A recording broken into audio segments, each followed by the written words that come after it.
THP. What's up? It's your boy P Corf. Sorry it's taken a few days for me to get back in the swing of things. That's what happens when you have a toddler and a pregnant wife at home. But I wanted to try and get at least initial recap video up for last week. Obviously, it was the trip of an absolute lifetime. And I was so thrilled to be meeting my teammates and all of the Callaway people. Got pretty emotional on Friday afternoon. Me and a couple of THP team members were pretty broken up, with good reason. It was anything anybody says about this trip that has been on it. There's no BS in anything that any of us say. I can't begin to even. I guess I'm still processing everything. It's insane. So with that said, before I forget to do it, huge shout out, huge congratulations to Team Callaway. I know you guys don't care if you win. We didn't care if you won or lost. We kind of wanted to win, but who cares? And a massive thank you for last week. Pretty life-changing. You know, Mike G to Catalyst, a number of guys, McLovin, Kev. I could list probably 15 different THPers, maybe more, that I've talked to that just said it. The trip changes your life from a golf perspective, and it does. It's just so hard to comprehend everything that was done for us. So thank you, Callaway. Thank you, Jason Finley. Hope you like my calves. It's been a pretty hot topic, I guess, for some reason. Maybe I should choose a different choice of pants in the next experience, or maybe not. Maybe that's just a P Corf thing now. Thank you to Nick. Nick, you're a hell of a dude, man.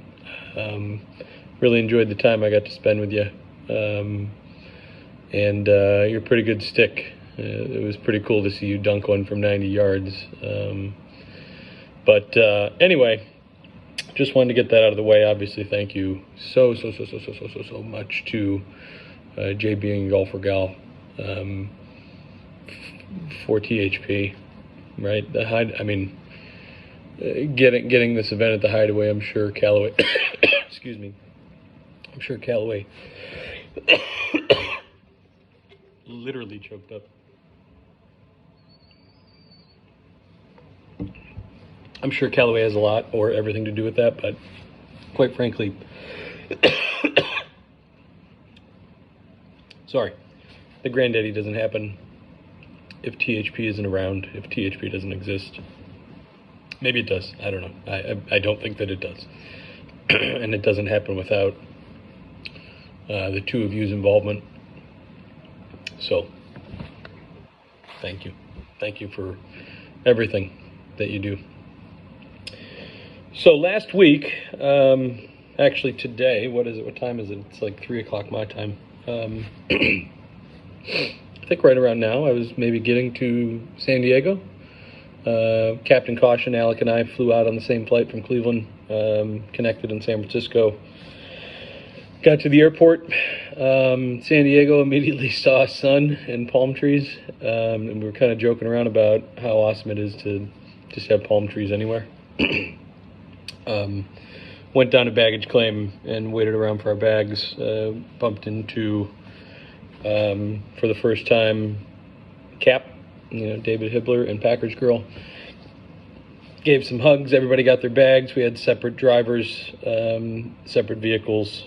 It was pretty cool to see your name up in lights on a phone, picking you up and taking you to the hotel. 45-minute ride. Alec and I were, I think, both fairly tired. I think Monday I woke up at like 4:30, got to the airport at 5:30. Completely lost. the 3 hours of sleep. I don't even know where they went because of the time change. So got to the hotel, got changed, got relaxed, unpacked a bit, not much because we were leaving the next day, and slowly the rest of the team started trickling into the lobby. So I got to meet everybody, which was awesome. We have such an awesome team. We're hilarious. We try and take nothing too seriously. There's been a couple moments that maybe we're taken a little bit out of context, but everybody on this team is one singular focus, and we had one singular focus the entire time, and that was to engage, bring it to THP the best that we could and the best that we knew how. We talked about several things about videos and pictures and content and all of that, and you don't really know how overwhelmed you're going to be with any of that before you even go. You can just kind of learn off the teams before you, talk to as many people as you can who went. Thanks to all of the previous Grandaddy participants that I talked to, whether that was via phone or text message or DM on the forum. Pretty cool. Thank you. So met up with the team, got on the bus, headed over to ECPC for product presentations. It was pretty interesting, let's say that, to be met at the door by Jason Finley wearing the belt. Signing in at ECPC was pretty cool. They decorate pretty well, pretty nicely for the holidays. Signed in, got our name badges, kind of had a little mini tour of the facility, and headed straight back into product, where a bunch of really big backpacks were sitting there for, obviously, the team. And man, were they loaded. There was all sorts of stuff in there: shirts, towels, gloves. Our balls weren't in there yet, but t-shirt I have on, which people have mentioned. Small little flex. Oh, there's another small little flex. Oh, another small little flex. Started rifling through that. We had a little bit of time to go through everything. The shoes were in there. Those quaders are awesome. And just had a little bit of time to chat, and then the presentation started. And I'm not gonna spend a whole lot of time on what we saw, what we heard during the presentations, because that's all to follow, and I hope that each and every one of you that watches this and is following along will engage with us in that new product. I will just say that my eyes were opened, right? My eyes were opened a ton. They chatted quite a bit about weight distribution and all sorts of stuff. But I would say that it's definitely a different, something different than they've ever done in the past, right? And it's when they showed us some of the ball speed numbers of the pros, LPGA, PGA, it was for them to pick up that much ball speed just by switching a couple little things and not having it optimized for them was pretty eye-opening. I got to see some of those gains in the woods and the fairways. So we had our product presentation. Everybody in those product presentations did a phenomenal job. D-Nevs did awesome. Talk about a wealth of knowledge in that guy. Finley did a great job. Made sure not to touch the screen because Johnny Wonder gets mad if anybody touches the screen. Found that out pretty quick. And I would just encompass the entire product presentation day as, look out, there's going to be some things that open some people's eyes. We didn't get any information on like a new Apex line. I know some people were wondering about that. We got nothing in that regard.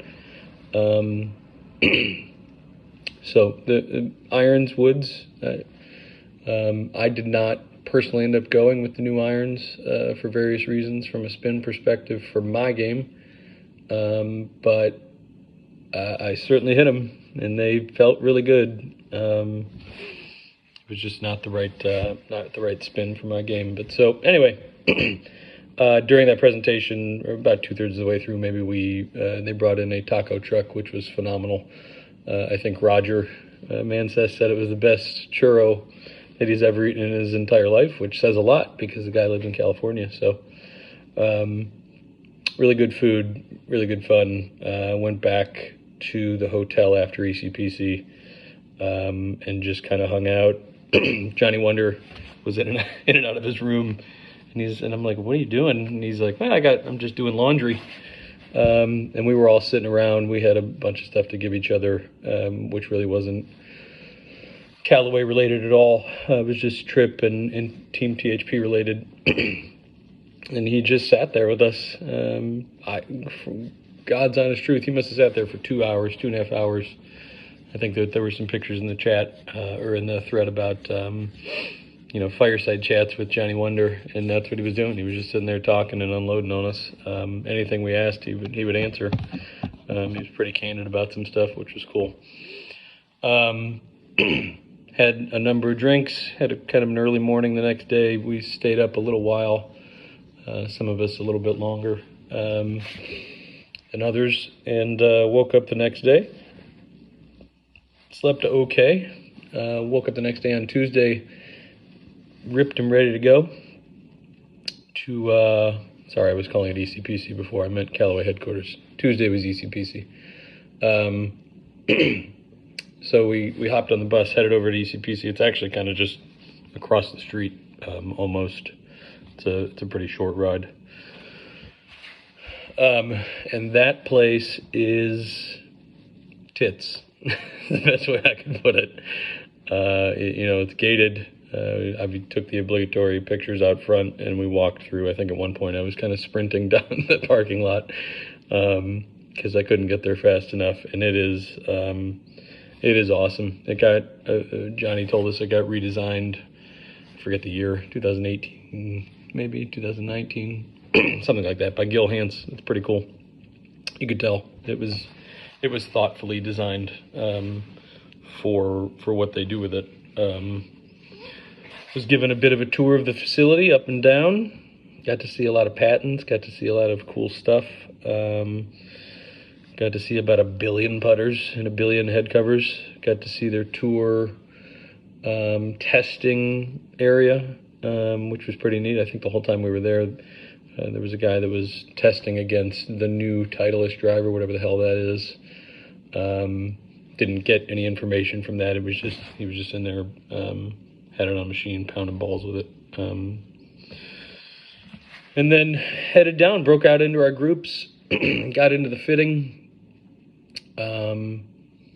Templeton, enough with choking, man. You were hitting the absolute crap out of the ball. You were opening my eyes and people's eyes. I mean, I know at one point, and I'll say this on the video, I know I said it to you guys, but I was hitting balls right next to Templeton 80,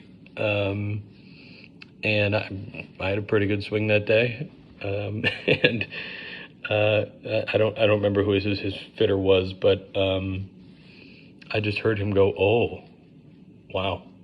And then I look back and like 2 or 3 people are scurrying over, and the ball speed was just insane. I don't know what the club was. He could probably tell you. But it sounded like he was hitting cannons off the range. Fitting was good. The guy that did my fitting, his name was John D. Really engaged, gave him all the information I could up front. Had him pretty well wired as to what I was playing currently, what the specs of what that was currently for all of my clubs. Hit the new product quite a while. The driver,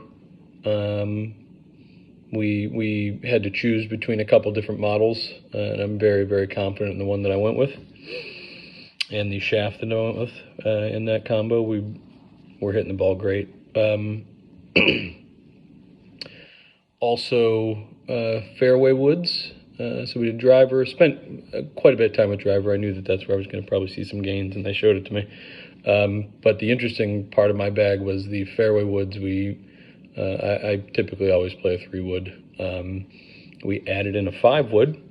I hit the 3-wood on the range like, I don't know, 5-6 times, and I said, yep, that's in the bag. Just make sure the configuration's right, because it was absolute laser beams. Didn't miss one when I had the opportunity to play with it at Hideaway. I mean, I absolutely smoked it. And the 5-wood's an interesting addition because I have never played anything other than a 3-wood. I usually play a 2 hybrid or a 2-iron or a 3-iron, some sort of configuration. That's not how my bag was configured before heading into this, and I think that's one of the cool things that my fitter did was he really narrowed down the gap, the yardage gaps, and he said, at the top of your bag, your current bag, you've got 3-through pitching wedge, but you go from 3-iron to 3-wood, and what are you doing in between there? I didn't have an answer for it. So the configuration of the bag now is driver 3-wood, 5-wood, and then a X-forged utility. The stock of that, degree of that is 21 degrees. I think we bent it to 22, and then we went 5-through pitching wedge to match the TCB set, and then the Jaws raw chromes. I have never hit Jaws wedges. I've never hit Callaway wedges, to be honest, and that's what I started out with on the range, and I knew it as soon as I hit them. I'm a little bit of a toe side hitter with all of my clubs, and sometimes that's fixed by going upright. I was told by a different fitter a couple years ago that I need to be 2 degrees upright. He fit me, and he said, you need to be standard. There's no reason you should be upright. But anyway, I love the wedges. They're incredible. Happy to be having them in the bag, although I didn't have them that day because when we played, they didn't have the right shafts. And then after the club fitting went in, the next stall for us was the putter fitting. Putter fitting was kind of mind-blowing. I was really looking forward to it because much like Cody or Templeton, I'm a bit of a head case. I typically have 4 putters in my car, and it's whatever the hot hand has. And 2 of those putters are recent model year Odyssey insert putters, but in years past, I've always really liked milled putters. So anyway, go in, do the fitting in the putting room. I don't remember the fitter's name. I apologize to him. Did a phenomenal job. Said the only thing I really see is that you could go 1 degree flat. He did that, or he said we would make that adjustment. But if I do that, it'll feel like I'm not fighting the turf or having to raise my hand as much to get the toe down. It's funny when we went into the putting room. There's putters all over the place, and there's some under embargo putters in there. There's a whole, like the one whole side of the wall was Odyssey and every single model or lineup that they have. I messed around with a bunch of those, and then the other side of the wall was probably 2/3 Toulon, all milled. Didn't see anything new. I asked, didn't see anything new or different from Toulon. There was a bit of a under the breath comment that said check back in the spring. I don't know what that meant. Maybe it was spring or summer. But they weren't prepared to not only let us see whatever that might be or talk about it, but it sounded like there might be something new or different coming out. I don't know. But it's funny because I had picked up this Le Mans, the one that I have in the bag, actually. I picked up this Le Mans to just hit some practice putts, and like as soon as I put it in my hands, it was the right length. It felt great. I was hitting good putts. I was making some putts, but everything was pretty good with it. And he did the fitting. He liked me in a mallet. I'm definitely minimal toe hang putter. So we went with Tues Le Mans. And when I submitted that sheet, Paul Winterhalter, I hope I'm pronouncing that right. I submitted it, and he came back later, and he's like, we don't have this at the moment. He said, we don't have a problem. We can order it for you, but you won't have it to play tomorrow. And I'm like, it's no big deal. I mean, it's fine. A bunch of the other stuff we were going to have a little bit of a delay on anyway. And then he was like, oh, wait a second. You know what? Never mind. We can just give you this one.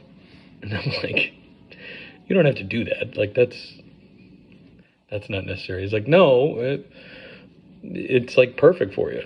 So we just need to get a different grip on it, put the right grip on it for you, bend it flat, and it can be yours. You can play it tomorrow. And I'm like, okay.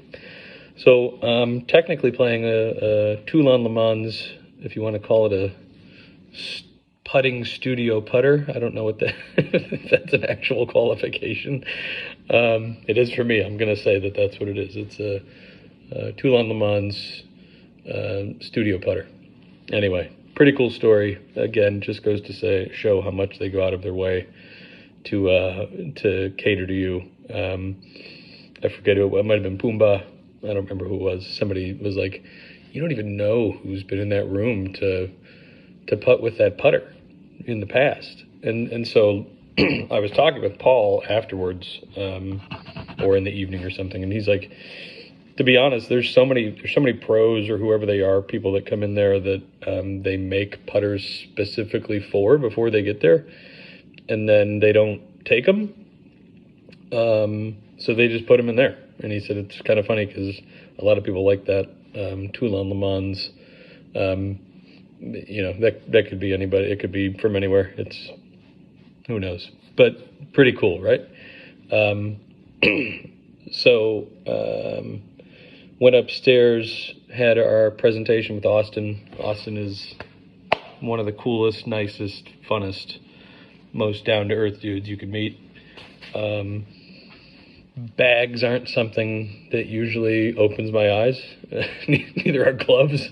I have my druthers and what I kind of like to use and what I like the setup of. But I'll tell you this. Callaway's going out of their way to thoughtfully design things versus the competition in regards to bags for 2023. I'm not going to need a new bag. I actually have a OGO Woody 8, and then of course the bag that they are sending our stuff in. But if you're looking at a bag in 2023, I would, depending on whether that's a cart bag or a stand bag or a mix, I would look into Callaway hard.